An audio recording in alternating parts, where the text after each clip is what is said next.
किंवा लोकांना वाटतंय की इथं हा नितीश कुमारांचा उमेदवार असला पाहिजे, पण त्या ठिकाणी भाजपचा आहे. लोकांनीही नितीश कुमारांकडे बघून भाजपच्या लोकांना सहकार्य केलेलं आहे, म्हणून तिथं भाजप वाढला. आमच्या 100 मधला वाटा कोणतरी हिसकावून घेत नाही, जो आरजेडीच्या काळात घेत होता. हे परसेप्शन आहे आणि हे परसेप्शन त्यांचं मिटवण्यामध्ये तेजस्वी यादव यांना आणखी यश आलेलं नाही. ज्यावेळेस आरजेडीमध्ये लोक त्यांना काम करू देत नाहीत, त्यावेळेस ते भाजपसोबत जातात. याचा अर्थ असा की लोक हे ॲक्सेप्ट करत नाहीत की ते पलटूराम आहेत. लोकांचं असं मत आहे की ते काम करण्यासाठी इकडे तिकडे जातात. की ह्यावेळेस बरं चान्स कोणाच्या जर असतील नितीश कुमार पुन्हा येण्याचे किंवा भाजप येण्याचे, तर ते नितीश कुमारांसह भाजप येत आहे. भाजपसह नितीश कुमार येत नाही, ती गोष्ट महत्त्वाची. निर्विवादपणे असं म्हणू शकत नाही की इंडिया आपलं एनडीए सरकार स्थापन करेन, बहुमतात येईल, असं अजिबात नाही. तिथे इंडिया गठबंधन बहुमतात सरकार स्थापन करू शकतो, अशी परिस्थिती आहे. नमस्कार, लेट्सअप खबरबाजमध्ये आपल्या सगळ्यांचं स्वागत आहे. मी गणेश पोकळे. काल बिहार विधानसभेच्या दुसऱ्या टप्प्यातलं मतदान थांबलं. 2 टप्प्यात यावेळेस मतदान झालं. पहिला टप्पा 6 नोव्हेंबरला, दुसरा 10 नोव्हेंबरला. 14 तारखेला, येत्या 14 तारखेला निकाल लागतील. कालपासूनच अनेक माध्यम संस्थांचे, इतर संस्थांचे एक्झिट पोल यायला लागलेत. आता एक्झिट पोल नेहमीप्रमाणे आपापले आकडे सांगतात, त्यांचे गणित असतात. त्यांनी कुठल्या माध्यमातून ते सगळे आकडे जुळवलेत किंवा संशोधन केलं, हा त्यांचा भार राहिला. परंतु ह्या सगळ्या गोष्टी समोर आल्यात. परंतु ह्यावेळेस बिहार विधानसभा निवडणुकीकडे फार वेगळ्या अंगाने आणि देशाचं लक्ष लागले. त्याचे कारण 2 आहेत. एक, यावेळेस केंद्र सरकारमध्ये मोदी सरकार जे आता सत्तेत आहे ते भारतीय जनता पक्ष म्हणून अल्पमतात आहे, परंतु एनडीए म्हणून बहुमतात आहेत. 293 जागा एनडीए म्हणून आहेत आणि फक्त भाजप म्हणून त्यांच्याकडे फक्त 240 जागा आहेत. त्यांचा 400 पारचा नारा होता, परंतु तशा परिस्थितीमध्ये त्यांना फक्त 240 जागा मिळाल्या आणि इतर सहकारी पक्षांच्या ह्यांनी सहयोगाने ते आता सध्या सत्तेत आहेत. त्याच्यामधले 2 महत्त्वाचे सहयोगी आहेत. एक, तेलुगू देसम पार्टीचे आत्ता आंध्र प्रदेशचे मुख्यमंत्री चंद्रबाबू नायडू यांच्या पक्षाला 16 जागा मिळालेल्या आहेत लोकसभेला. आणि 2 नंबर त्याच्यामध्ये नितीश कुमार, जे आत्ता बिहार विधानसभेचे विद्यमान मुख्यमंत्री. तर हे त्यांच्या जागा आहेत 12. तर त्यांच्या 12 आणि यांच्या 16 ह्या सगळ्यात मोठा सपोर्ट मोदी सरकारला हा त्यांचा आहे. हे 26 खासदार त्यांना मिळाले. त्यांना आणखी, कारण 240 आणि आपल्याकडे 272चं बहुमत आहे, म्हणजे त्यांना 32 जागांची कमी. तर त्यातल्या बाकी त्यांचे मग एकनाथ शिंदे महाराष्ट्रातून त्यांचेही 7 खासदार आहेत. चिराग पासवान बिहारमधून त्यांचेही खासदार आहेत. तर ह्या सगळ्यांच्या पाठिंबाने ते सरकारमध्ये आहेत. परंतु वस्तुस्थिती अशी आहे की नितीश कुमार हे कुठल्या अटीवरती त्यांच्यासोबत गेले होते, कारण इंडिया गठबंधनचं नेतृत्व स्वतः करून त्यांनी स्वतः पंतप्रधान पदाला त्यांना प्रमोट करावं अशी त्यांची सोबत इच्छा होती, पण त्या गोष्टी घडून आल्या नाहीत. आणि पुढच्या काळात इंडिया गठबंधन हे जमून आणता त्यांचा जो काही मोहरा आपण ज्याला म्हणू, तोच मोहरा भाजपसोबत गेला, म्हणजे नितीश कुमार भाजपसोबत गेले. तर हे सगळं होत असताना आता आपल्याला लक्षात घेण्यासारखी गोष्ट अशी की नितीश कुमार हे कुठल्या अटीवरती त्यांच्यासोबत आहेत आणि ज्या काही त्यांच्या डील असतील याच्यामध्ये महत्त्वाची गोष्ट, मोदी सरकार यांना नितीश कुमारांनी पाठिंबा काढून घेणं हे कसल्या अटीवरती परवडणारं नाही. त्यांच्यासोबत नितीश कुमार असणं, तेलुगू देसम पार्टीचे चंद्रबाबू नायडू हे असणं फार महत्त्वाचं आहे. त्याच्यामुळे हे सहकारी चिराग पासवान असणं महत्त्वाचं आहे. हे सगळे सहकारी त्यांना सांभाळायचे. त्या सहकाऱ्यांना आपल्या मराठी भाषेत चुचकारणं म्हणतो, चुचकारून त्यांना ते 5 वर्षे पूर्ण करायचे. परंतु भारतीय जनता पक्षाच्या कुठल्याही राज्यामध्ये ज्या सहयोगी पक्षाबद्दल सरकार आहे, आत्तापर्यंत इतिहास असा आहे की आपल्याला त्यांच्यावर आरोप करायचा नाही, परंतु ते प्रादेशिक पक्षाला संपवतात आणि त्यांचा किंवा गिळून घेतात, असं त्यांच्यावरती आरोप वारंवार केला जातो. तर हे सगळं होत असताना आता ह्यावेळेस बिहारमध्ये तशी परिस्थिती आहे का, आणि तसं भारतीय जनता पक्षाकडनं केलं जातं का किंवा होऊ शकतो का, हा एक मुद्दा. दुसरी गोष्ट, गेल्या वेळेस ज्या चुका झाल्या त्या चुका टाळून यावेळेस राष्ट्रीय जनता दल आरजेडी, आता श्री लालू प्रसाद यादव एकेकाळी गरिबांचा मशिया वगैरे त्यांना आत्ता म्हटलं जातं, तर असा एक मोठा माणूस सक्रिय राजकारणातून बाहेर आहे. परंतु त्यांचे चिरंजीव, जे दुसरे चिरंजीव आहेत तेजस्वी यादव, हे आत्ता स्वतंत्र एक निवडणूक लढल्यासारखं, स्वतः निवडणुकीला सामोरं गेल्यासारखं आणि थेट भारतीय जनता पक्ष आणि तेजस्वी यादव यांच्यात लढत झाली अशी परिस्थिती आत्ता होती. कारण तेजस्वी यादव हे स्वतः 1/3 जागा लढलेत, त्याला 1/3 म्हणू शकतो, कारण त्यांनी 243 पैकी स्वतः 143 जागा आरजेडी लढले. त्याच्यामध्ये त्यांनी गेल्या वेळेस काँग्रेसला जास्त जागा दिल्या होत्या, ह्यावेळेस काँग्रेसला जागा त्यांनी कमी दिलेल्या आहेत. काँग्रेसला मला वाटतं 50 जागा होत्या. बाकी त्यांचे CPM, CPI, माले हे सगळ्या गटालाही त्यांनी जागा दिल्या होत्या, 15-16. त्यांच्यासोबत इतरही घटक आहेत. तर हे सगळं होत असताना गेल्या वेळेस फक्त 10 ते 12 जागांचा असा गॅप होता, ज्याच्यामध्ये कमी मतदानामध्ये आरजेडीला पराभव स्वीकारावा लागला. कारण 80 जागा गेल्या वेळेस मला वाटतं 75 जागा ह्या आरजेडीच्या होत्या गेल्या वेळेस, म्हणजे 2000च्या विधानसभेला, 2020च्या विधानसभेला. 2020च्या सभेला RJD 20, मला वाटतं जदयू 2020ला RJDच्या जागा होत्या 75, भारतीय जनता पक्षाच्या 74 आणि जदयूच्या 43, काँग्रेसच्या 19 आणि इतर जागा 34. असं हे गेल्या वेळेचं चित्र होतं 2020चं विधानसभेचं. तर ह्या वेळेस त्यांनी ह्या सगळ्या गोष्टी, गेल्या वेळेस काँग्रेसला जास्त जागा दिल्या आणि त्याच्यामधला काही जागांचा फटका हा थेट RJDला बसला असं त्यांचं म्हणणं होतं. त्याच्यामुळे ह्यावेळेस त्यांनी काँग्रेसला कमी जागा दिल्या, त्याच्यावरती त्यांची डील झाली आणि ते निवडणुकीला सामोरं गेले. तर कसल्याही परिस्थितीत भारतीय जनता पक्ष आणि नितीश कुमार यांना हटवायचं आहे आपल्याला, ह्या दृष्टीने RJDने ह्यावेळेस निवडणूक लढवली. तिसरा फॅक्टर असा होता की तिथे ह्यावेळेस नव्याने गेले 3 वर्षापासून जे काम करत आहेत प्रशांत किशोर यांनी अनेक काळ पंतप्रधान नरेंद्र मोदी, त्याच्यानंतर यांनी पश्चिम बंगालचे मुख्यमंत्री ममता बॅनर्जी, त्याच्यानंतर स्वतः नितीश कुमार त्यांच्या पक्षात त्यांनी प्रवेशही केला होता आणि अशा अनेक लोकांसोबत काम केले, ज्यांना आपण निवडणूक रणनीतिकार म्हणतो. ते प्रशांत किशोर यांनी स्वतः जनस्वराज पक्षाची स्थापना केली. 3 वर्षापासून ते बिहारमध्ये आहेत. त्यांनी बिहारमध्ये बऱ्याच गावोगावी भेटी दिल्या आणि त्यांनी ह्यावेळेस सगळ्या जागांवरती निवडणुका लढवायचं जाहीर केलं. तर तसे ते लढले, परंतु त्याचाही काही परिणाम होतोय आणि त्याच्या गोष्टी काय उतरल्यात हे आपल्याला पाहायचं आहे.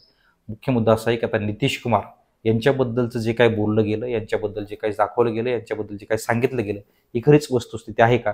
कारण लेट्सअप मराठी गेली 7-8 दिवस बिहारमध्ये होते.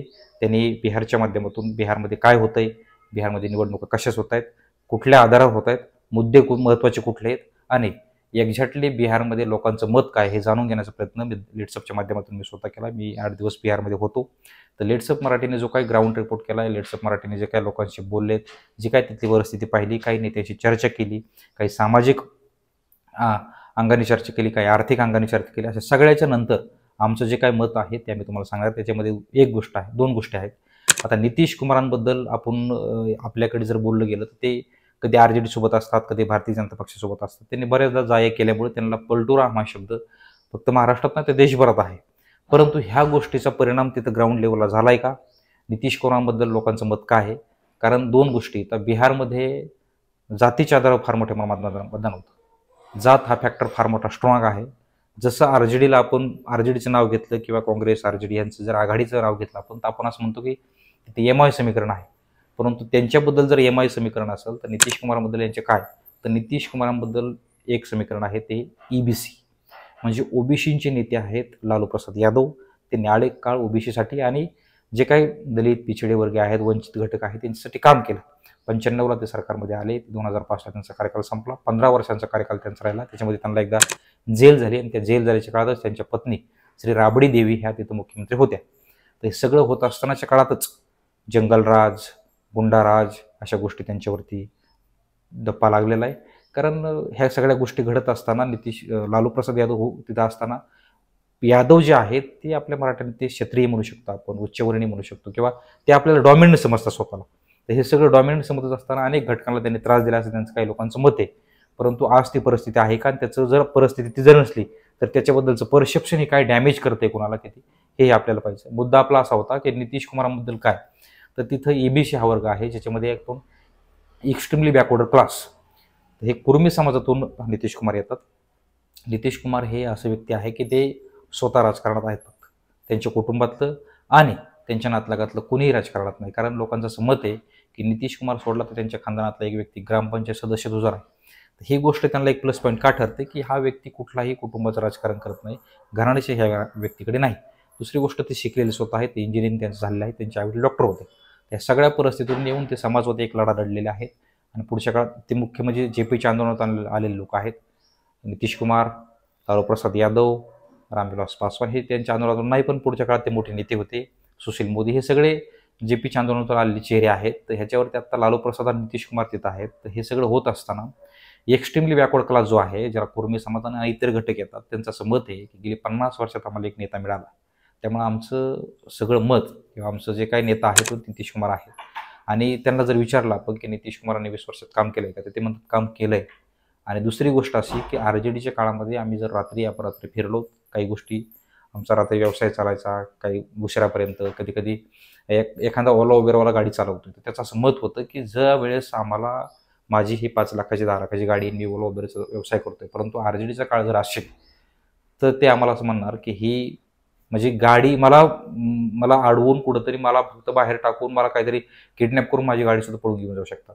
दुसरी गोष्ट, जो 100 रुपये कमवतो त्याचा असं मत आहे की माझं 100 रुपये कमवत असताना आरजेडी मधला एखादा माणूस किंवा एखादा व्यक्ती, एखादा नेता, एखादा कार्यकर्ता तो म्हणणार की मला 50% दे आणि आता तुझं आजपासून दुकान बंद. ही गोष्ट कधी होती? 85 to 2005 पर्यंत असं काहीतरी घडलं असं त्यांचं लोकांचं तिथं मत आहे.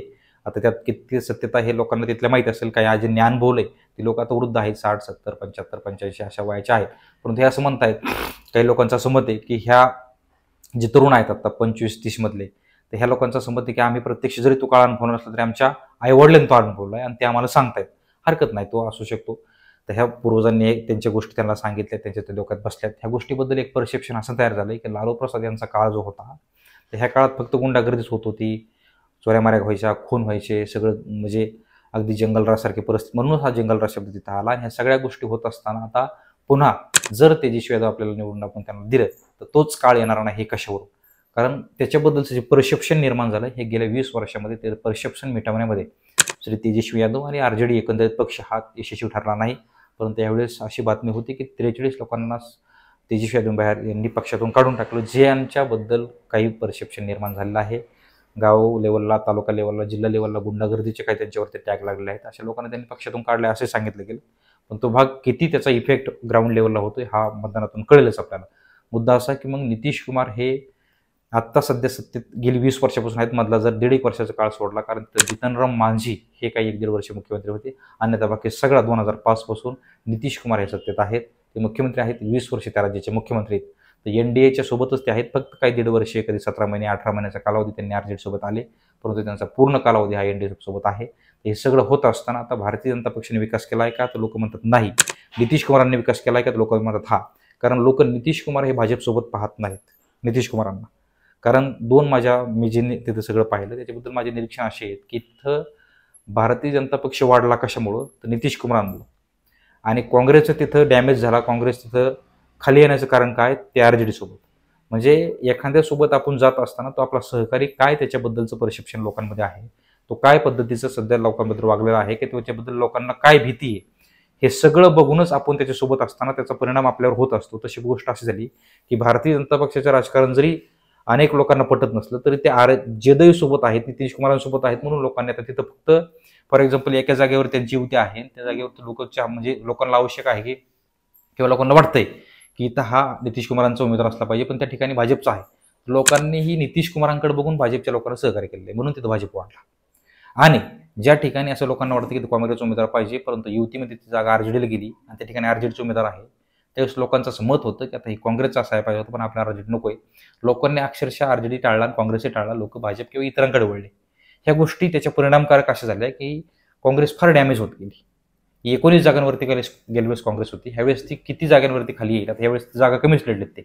त्यामुळे ही गोष्ट काय होते की आपला सहकारी कसा आहे त्याच्यावरती आणि त्याचं परसेप्शन, ती गोष्ट खरीच तशी आहे का त्याचं परसेप्शन आहे ही गोष्ट महत्वाची. आता तेजस्वी यादव हे काय सरकारमध्ये 20 वर्ष होते, त्यांच्यामुळे गुंडागर्दी झाली असा भाग नाही. तिथं परिस्थिती तशी नाही. लोक असेही बोलतात की तेजस्वी यादव यांच्याबद्दल आमचं कुठलंही दुमत नाही, तरुण आहेत, काहीतरी करू पाहतायत, करण्याची त्यांची इच्छा आहे, प्रबळ इच्छाशक्तीने ते आता प्रयत्न करतायत, त्याच्याबद्दल आदर आहे. पण त्यांच्या आई वडिलांच्या काळात जी काय गोष्ट घडली त्यांचंच ते खून आहे, त्यांचंच ते रक्त आहे. पुढच्या काळात जर त्यांच्याकडनं ह्या गोष्टी घडल्या तर आमच्या वाट्याला काय येईल? कारण आता असं आहे की आम्हाला नितीश कुमारांनी आमच्या 100 रुपये कमवण्यामध्ये काही वाढ केलेली नाही. आम्ही 100च कमवतो.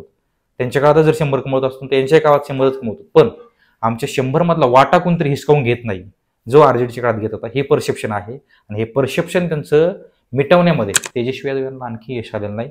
यावेळेस त्यांनी फार मोठे प्रयत्न ते केलेले आहेत. कदाचित त्याच्या पलीकडे जर ते गेले तर ते यशस्वी ठरतील. दुसरी गोष्ट, नितीश कुमारांच्या जागा कमी येतील. नितीश कुमार आता हे शारीरिकरित्या थकलेले आहेत, त्यांचं स्वतःवरती कंट्रोल सुटलेला आहे.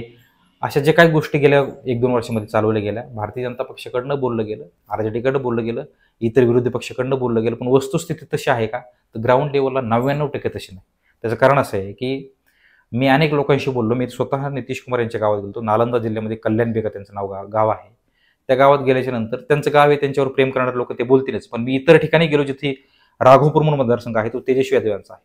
तिथेही नितीश कुमारांबद्दल काही लोक वाईट बोललेले नाहीत. याचं कारण असं की नितीश कुमार हा व्यक्ती व्यक्ती दोषाला तर ते नाहीतच, परंतु त्यांचं असं आहे की राजकारणात ते स्वतः असताना विधान परिषद आहेत, ते विधानसभा कधी लढत नाहीत. त्यांनी एकदाच लढलेली 2006ला.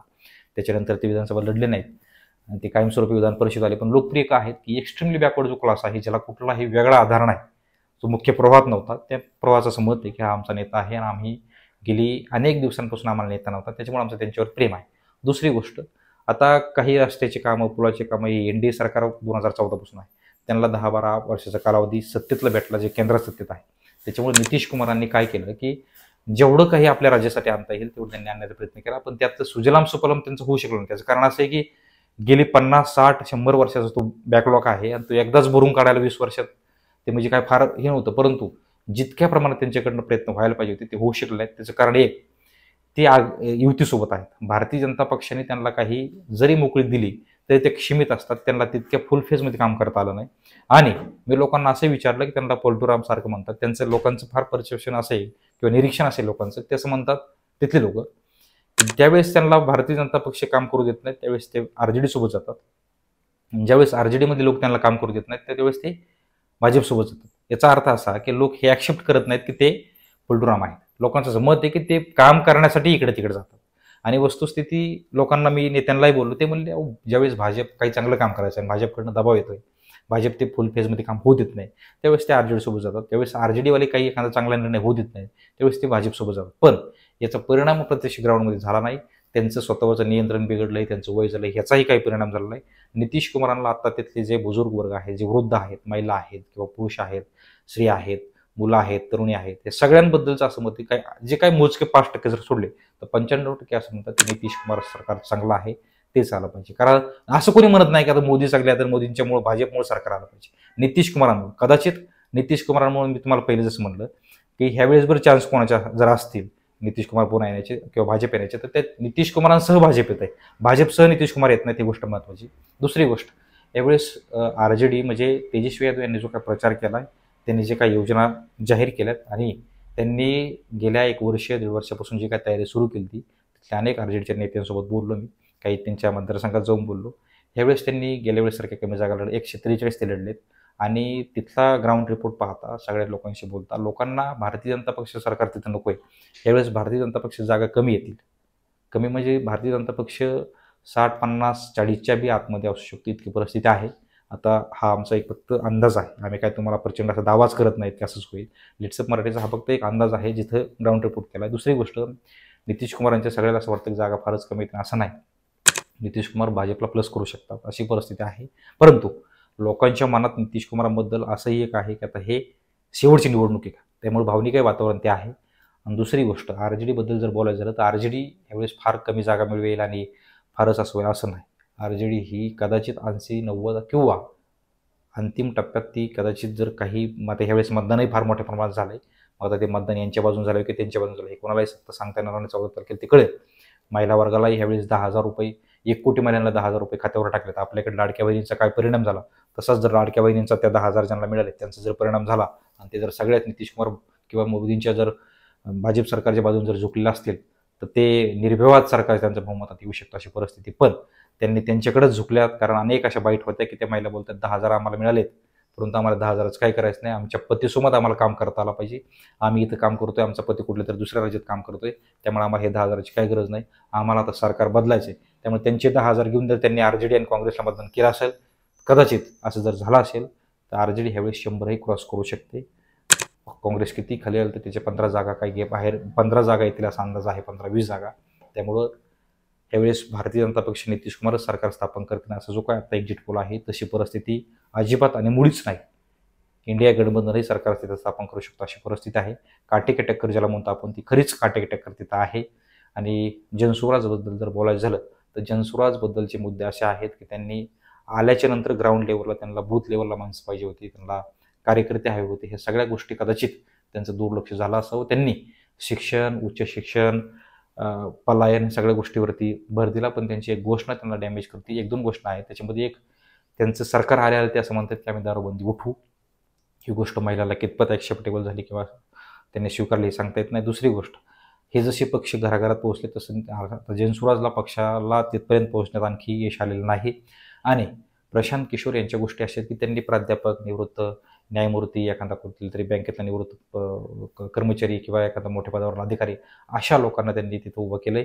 पण ह्या लोकांचा आणि प्रत्यक्ष ग्राउंड लेवलच्या लोकांचा कितीही कनेक्ट असतो, हा महत्त्वाचा मुद्दा आहे. त्याच्यामुळे ही कनेक्टिव्हिटी थेट होऊ शकलेली नाही. त्यामुळे जनसुराजला फार तिथं यश मिळेल अशी परिस्थिती अजिबात नाही. आणि सगळ्यात मोठा मुद्दा, जो माणूस स्वतः एखादी गोष्ट करायची म्हणतोय, ते रणांगणात उतरायचं असतं आणि स्वतः म्हणायचं असतं की मी लढायला तयार आहे, परंतु तुम्ही लढा मी कपडे सांभाळतो, अशी भूमिका त्यांनी शेवटच्या टप्प्यात घेतली. कारण ते स्वतः निवडणुकीतून माघार घेत त्यांनी निवडणूक लढवण्यास नकार दिला आणि माझ्या वरिष्ठांनी किंवा पक्षाच्या कार्यकारिणीने ठरवल्यास सांगितलं, परंतु हे फार तकलादू आणि न पेटणार होतं. तिथे इतके डॅमेज झाले की तुम्ही स्वतः निवडणूक लढू शकत नाही तर तुम्ही राज्यात काय करू शकता, असा एक मोठा संदेश गेला आणि ते डॅमेज मोठ्या प्रमाणात झाले. परंतु ज्या लोकांना असं वाटतं की आता आम्हाला आरजेडी, काँग्रेस, भाजप, जदयू हे सगळं सोडता पर्याय आहे, त्या लोकांसाठी ते आहेत. कदाचित वोटिंग पर्सेंटेज त्याचं वाढू शकतो आणि बाय चान्स खातंही कुठेतरी खुलेल अशी परिस्थिती एखाद्या जागेवर होऊ शकतं. पण तो एक अंदाज आहे. अन्यथा अनेक ठिकाणी म्हणजे सर्वतोच दिसतंय की त्यांना ह्यावेळेस फार यश त्यामध्ये येईल असं दिसत नाही. आपला मुद्दा इतकाच होता की आम्ही ज्यावेळेस बिहारमध्ये गेलो त्यावेळेस तिथं पलायन जे अनेक राज्यात त्यांचं होतं. बिहार हे देशभरातलं सगळ्यात मोठं असं राज्य आहे की तिथलं 3.5 ते 3 कोटी लोक हे बाहेर राज्यात कामासाठी, कुठल्या ना कुठल्या नोकरीसाठी, कामासाठी, रोजगारासाठी गेलेले आहेत. तर हे सगळं होत असताना इतकं मोठं मायग्रेशन तिथं आहे. हे थांबलं पाहिजे का? लोकांचं समज ते 100% थांबलं पाहिजे. पण आमच्याकडे ज्यावेळेस इंडस्ट्री येईल, मोठे मोठे उद्योग उभा राहतील, मोठा मोठा व्यवसाय उभा राहतील, त्यावेळेस आमच्या लोकांना रोजगार मिळेल आणि त्याच वेळेस आमचं पलायन थांबल. दुसरी गोष्ट अशी की बिहार ह्या राज्याबद्दल जो काही शैक्षणिक स्तर आहे, सामाजिक स्तर आहे, तोही उंचावण्याची फार गरज आहे. कारण काही मुलांशी मी बोललो त्यावेळेस मुलांचं असं मत आहे की पटना युनिव्हर्सिटीची डिग्री असणं आणि for example Mumbai university, Pune university किंवा दिल्ली युनिव्हर्सिटीची डिग्री असणं यात फार मोठं अंतर आहे. आम्हाला फार लवकर जॉब मिळत नाही, पण ह्या इतर युनिव्हर्सिटी डिग्री असल्याच्या नंतर फार लवकर जॉब मिळतो असंही आहे. लोकांच्या मनात परसेप्शन असं आहे की बिहारचा आहे, हा थोडं थांबूयात, वेटिंगवर ठेवूयात. पण आमच्याकडे पोटेन्शियल म्हणा, काम करण्याची ऊर्जा म्हणा किंवा क्षमता म्हणा ही फार आहे. आणि खरीच गोष्ट आहे, बिहार ही क्रांतीची भूमी आहे. चलेजाओ आंदोलन, पुन्हा गांधी मैदानातले सगळे चळवळी, JP मुवमेंट, ह्या सगळ्या गोष्टी, ह्या बिहार ही क्रांतीचीच भूमी आहे. तर ह्या सगळ्या भूमीला आता एक नवं स्वरूप देण्यासाठी आणि आत्ता नितीश कुमारांच्या बद्दल जे काही लागलेल्या लोकांना अंदाज आलेला आहे की हा माणूस थकला, असं होऊ शकत नाही. नितीश कुमार हे सक्रिय राजकारणात आता तरी आहेत आणि ते आता मुख्यमंत्री होतील का नाही हा 14 तारखेनंतर ठरेल. परंतु नितीश कुमार आणि भारतीय जनता पक्ष आणि इकडे काँग्रेस आणि RJD यांच्यात जर ठरवलं तर RJD आणि थेट भाजप, थेट जदयू अशी लढत झाली. त्याच्यामुळं आपण निर्विवादपणे असं म्हणू शकत नाही की इंडिया आपले NDA सरकार स्थापन करेन, बहुमतात येईल असं अजिबात नाही. तिथं इंडिया गठबंधन बहुमतात सरकार स्थापन करू शकतो अशी परिस्थिती आहे. कारण जर ग्राउंड लेवलचे मुद्दे पाहिले तर लोकांना हा नको आहे पण तो हवा आहे. असं असताना लोकांनी काहीतरी ठोस निर्णय घेतला आहे अशी कारण हे मतदान जे झालंय हे फार अतोनात मतदान तिथं म्हणजे इथपर्यंत कधीच झालं नाही, इतकं हाऊसफुल मतदान झालं. असं काही लोक सांगतात की हाऊसफुल मतदान झालं की तिथे इंडिया गठबंधनचं सरकार येतं, म्हणजे आघाडी सरकार येतं, RJD सरकार येतं. आता तो काय प्रत्येक वेळेस ते परसेप्शन खरं ठरेल असंही नाही, परंतु आत्ता हा त्यांना अंदाज आहे आणि फक्त 1 ते 2 एक्झिट पोल जे आहेत त्यांनीच हा अंदाज वर्तवला आहे की इंडिया गठबंधन सरकार येईल. आणि आता बाकी सगळे जे दाखवतात कालपासून, म्हणजे दुसऱ्या टप्प्यातलं मतदान संपलं की जे NDA जिंकेल असं दाखवलं जातं, परंतु तसं मुळीच नाही. आणि मोदींना ह्यावेळेस कसल्याही परिस्थितीत बिहार हे जिंकलंच पाहिजे असं पाहिजे होतं. कारण त्यांच्या म्हणजे भारतीय जनता पक्षाला एक 12 खासदारांचा जो काही सपोर्ट मोठा तिथून आहे, नितीश कुमारांना त्यांना यावेळेस नाराज करायचं नाही आणि कसल्याही परिस्थितीत बिहार आपल्या ताब्यात असलं पाहिजे. कारण बिहार जर हातातून गेलं तर 95%, 90%, 99% अशी गॅरंटी आहे की येणाऱ्या काळामध्ये केंद्रातील सरकार, मोदी सरकार हे गडबडू शकतो. तर ही सगळी जे धोका आहे ते स्वीकारू शकत नाहीत, पत्करू शकत नाहीत. ते धोका न पत्करण्याच्या अगोदरच आपण बिहार आपल्या हातात घेतलं पाहिजे असं त्यांना वाटतंय. त्याच्यामुळं आणि मागच्या काळात अशी अफवा होती 2-3 दिवस म्हणजे दुसऱ्या टप्प्याच्या अगोदर की स्वतः केंद्रीय गृहमंत्री अमित शहा हे बिहारमध्ये जाऊन बसलेत आणि बरेच अधिकाऱ्यांना CCTV वगैरे काढून बाजूला त्यांनी स्वतः फोन केले, संपर्क केले, त्यांची बैठक घेतली. ते कशामुळे घेतली, काय माहीत नाही. कारण EVMवरती इंडिया आघाडीचा थेट आरोप आहे की मतचोरी होती. त्यांनी अनेक राहुल गांधींनी पुरावे दाखवलेत, परंतु लोकांनी प्रत्यक्ष तसं होत असताना एखादा व्हिडिओ जर कुठे आला किंवा तो जर ऑथेंटिक असेल तर देशभरात काही वेगळं होऊ शकतो आणि ह्याच्यावरती विश्वास ठेवावा का नाही ठेवा ह्या गोष्टी द्विधा मनस्थितीत असतानाही आपण का ठेवू शकत नाही. कारण ती मशीन आहे, विश्वास ठेवलाही पाहिजे.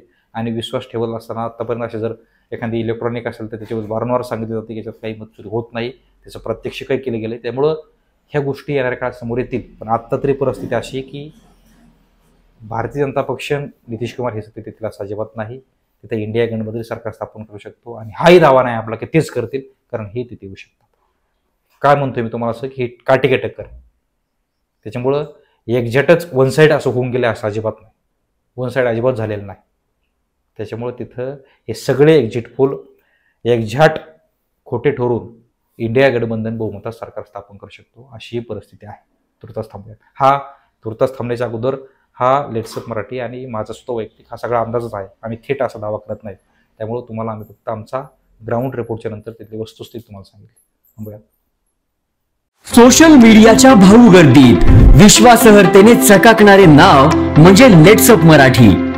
सगळ्यांना, सगळ्या नागरिकांना ती स्पीच, ती लेट्सअप वरील मुलाखती म्हणजे विचारांचा खजिना. त्यानंतरच्या निवडणुकीमध्ये मला सोडून गेले. बातम्या केवळ वस्तुस्थिती सांगणाऱ्या, नो प्रोपोगंडा, फक्त जनतेचा अजेंडा. क्योंकि आने वाला कल जाने वाला है, जाने वाला कल आने वाला है. राजकारण, मनोरंजन असो की क्रीडा क्षेत्र, महाराष्ट्राची स्पंदने संवेदनशीलतेने टिपणारे माध्यम म्हणजे लेट्सअप मराठी. जगासोबत एक पाऊल पुढे राहण्यासाठी लेट्सअपचे ऍप, सोशल मीडिया आणि वेबसाईट सोबत कनेक्टेड रहा.